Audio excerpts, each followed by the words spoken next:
चलिए, जैसा कि आप लोगों को पता होगा कि कल हम लोग मुगल वंश के संस्थापक बाबर के बारे में विस्तार पूर्वक अध्ययन अध्यापन कार्य किए।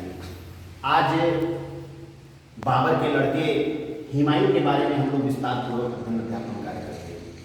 देखिए, यहाँ ऊपर लिखा गया है प्रकरण में हुमायूं। हुमायूं का पूरा नाम था नसीरुद्दीन मोहम्मद हुमायूं, और जो हुमायूं का शासनकाल था उसको दो भागों में बांटा गया है। पहला है 1530 से 1540 ईस्वी तक, और दूसरा है 1555 से 1556 ईस्वी तक। तो अगर हुमायूं के बारे में देखा जाए तो हुमायूं का जन्म सन 1508 ईस्वी में हुआ था और भी काबुल में हुआ था। ठीक, हुमायूं के पिता का नाम था बाबर, यहाँ लिखा भी गया है, तो देख सकते हैं, इसके निशान भी ले सकते हैं इसका। माता का नाम था माहून बेगम, उनकी माता थी। जो भाई बहन थे वो 4 भाई बहन थे। जैसे देखिए इसमें लिखा गया है कि उनकी बहन थी और 3 भाई थे। जैसे इसमें नाम के कामरान था, अस्करी था, हिंदाल था और गुलबदन बेगम था। बाबर की जब मृत्यु हुई तो मृत्यु के पहले तीनों भाई और बहनों को अपने जीते जी उत्तराधिकारी घोषित कर दिए थे कि इस पूरे शासनकाल का हुमायूं ही उत्तराधिकारी था। और उन्होंने हुमायूं से कह दिया था कि अपने शासनकाल को बराबर हिस्से में चारों भाई बहन में बांट देना।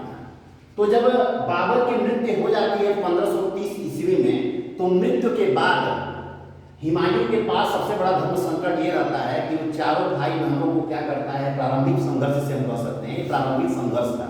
तो प्रारंभिक संघर्ष में वो चारों भाई बहनों को पूरा राजकाट बांट देता है।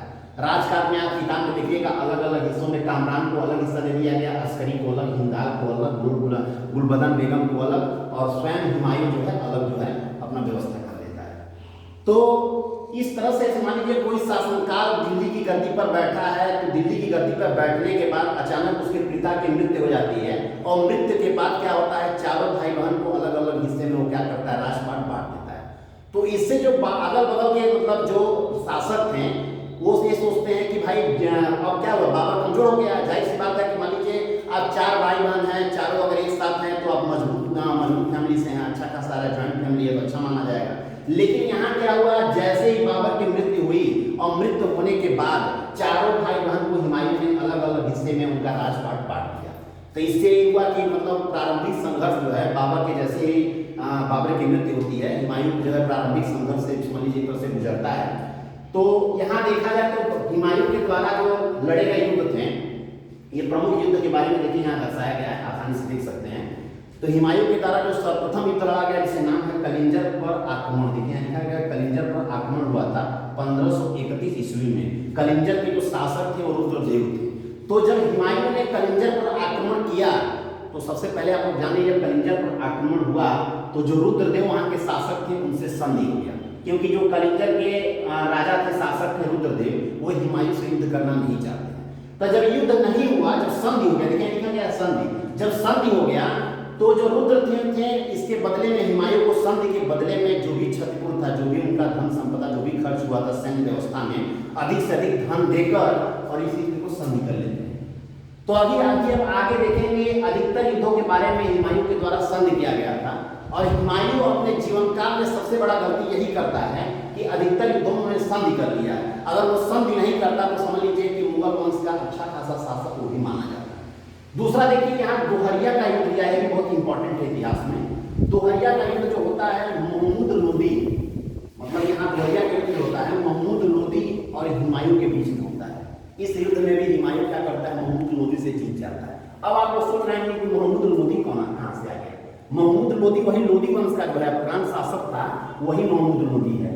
इस युद्ध में क्या करते हैं, ये युद्ध जो है दोहरिया का युद्ध 1532 ईस्वी में होता है, और इस युद्ध में हुमायूं जीत जाता है। इस युद्ध के जीतने के बाद देखिए यहाँ 1531 में कलिंजर पर आक्रमण हुआ है, 1532 में दोहरिया का आक्रमण युद्ध हो गया। और लगातार देखिए युद्ध की श्रेणी चलेगा। फिर देखिए चुनार का युद्ध बहुत इंपॉर्टेंट है। चुनार के जो शासक रहते हैं उसमें शेर शाह सूरी इसका नाम होता है, जिसके हम आगे चल के उसको शेर शाह सूरी के नाम से शेर खां जो नाम दिया गया है, इसी का नाम आगे चल के जो है सूर्यवंश का संस्थापक हो जाता है शेर शाह सूरी। अभी इसका नाम शेर खां है। तो जब चुनार का युद्ध 1532 ईस्वी में होता है तो चुनार के किले को हुमायूं के द्वारा चारों तरफ से घेर लिया जाता है। लेकिन यहाँ शेर खां जो था अपना दिमाग लगाता है और वो क्या करता है, संधि कर लेता है, किससे, हुमायूं से।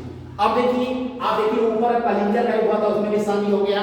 अब यहाँ देखिए चुनार का युद्ध हुआ, इसमें भी संधि हुआ, मतलब शेर खां और हुमायूं के बीच में इस युद्ध में भी संधि हो जाता है।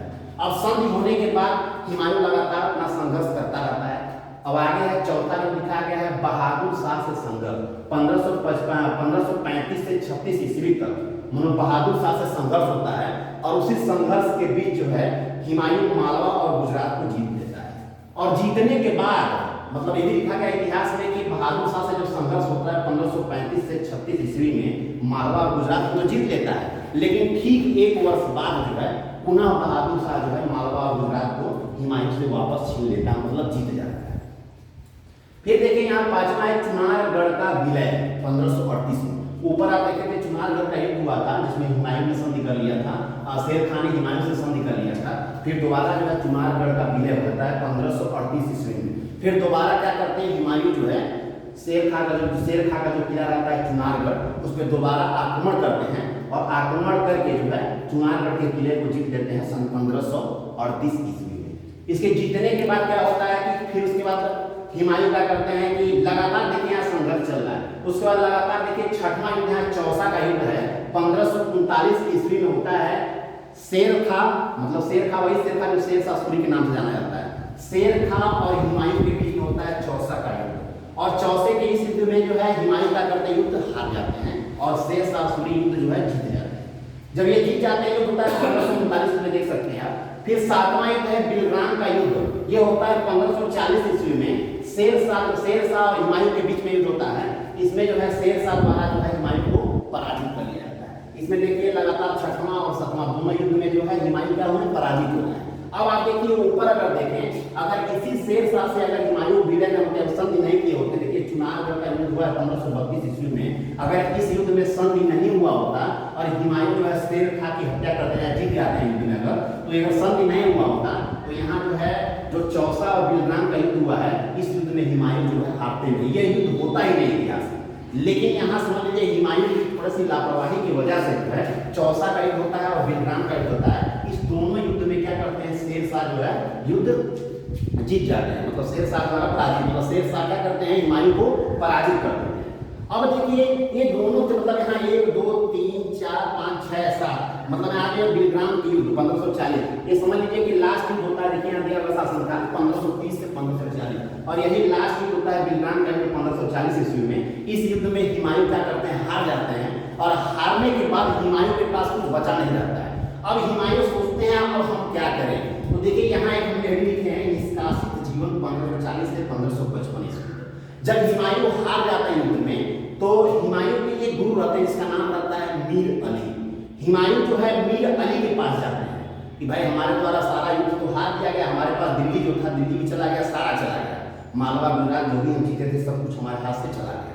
तो मीर अली की एक लड़की रहती है जिसका नाम जो है नाम शायद कहीं लिखे नहीं लिखे हैं, नाम तो नहीं लिखे उनका।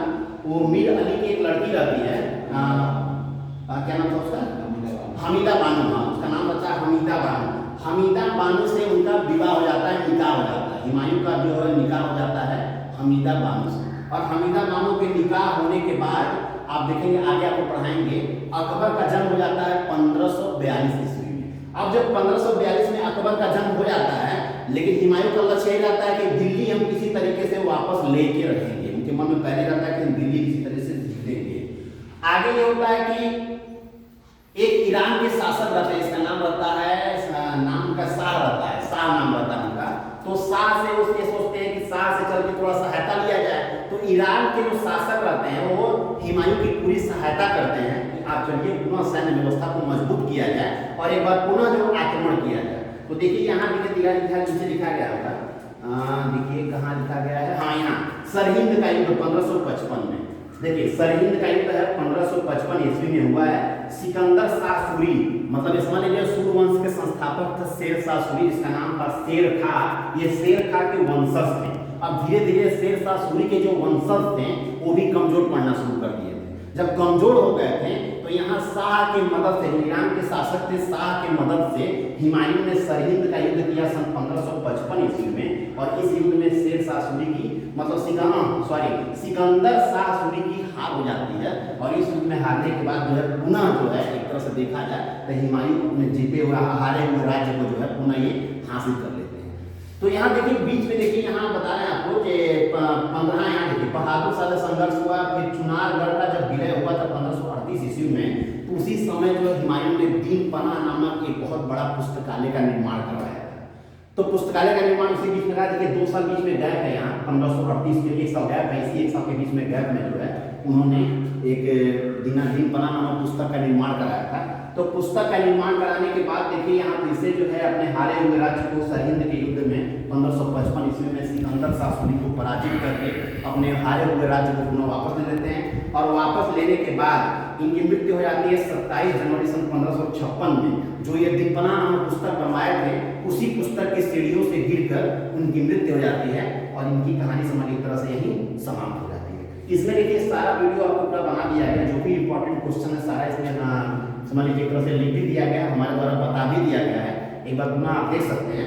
अगर इस वीडियो में कोई भी कमी अगर होती है तो आप डायरेक्ट जो है ग्रुप में सेंड कर सकते हैं कि ये त्रुटि है, तो उसको फिर से सुधारा जाएगा।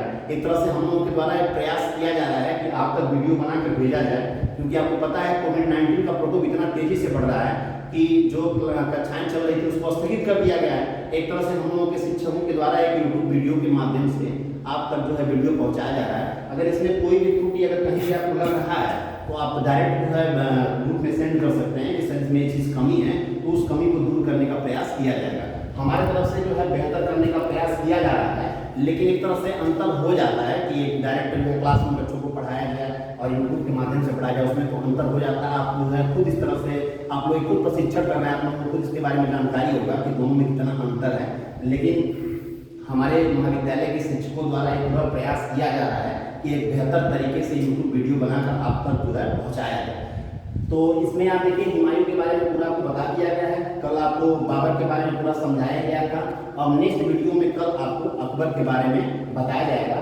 तब तक के लिए आप इसका स्क्रीनशॉट भी ले सकते हैं और अच्छे तरीके से वीडियो को समझ सकते हैं। हाँ, एक चीज़ ध्यान दीजिएगा, जब भी आप यूट्यूब वीडियो देखिएगा तो अपने सामने जो भी हिस्ट्री का किताब आपके पास होगा, जो मतलब हिस्ट्री का किताब में कोई भी बुक अगर आपके पास है, तो बुक को सामने खोलेंगे तो हो सकता है कि आपको अच्छे से जानकारी हो जाए। जैसे हो सकता है कि हमारे द्वारा कहीं थोड़ा बहुत त्रुटि हो गया है, गलत हम बता दिए उनको, क्योंकि भाई जान रहे हैं कि सब लोग इतना नॉलेज तो है नहीं सबको कि पूरा आपको मतलब सब कुछ सही तरीके से बता दें। थोड़ा बहुत कहीं त्रुटि अगर होगा तो उसमें आप सुधार कर सकते हैं सामने खोल के। आगे की वीडियो में कल आपको हम अकबर के बारे में जानकारी देंगे।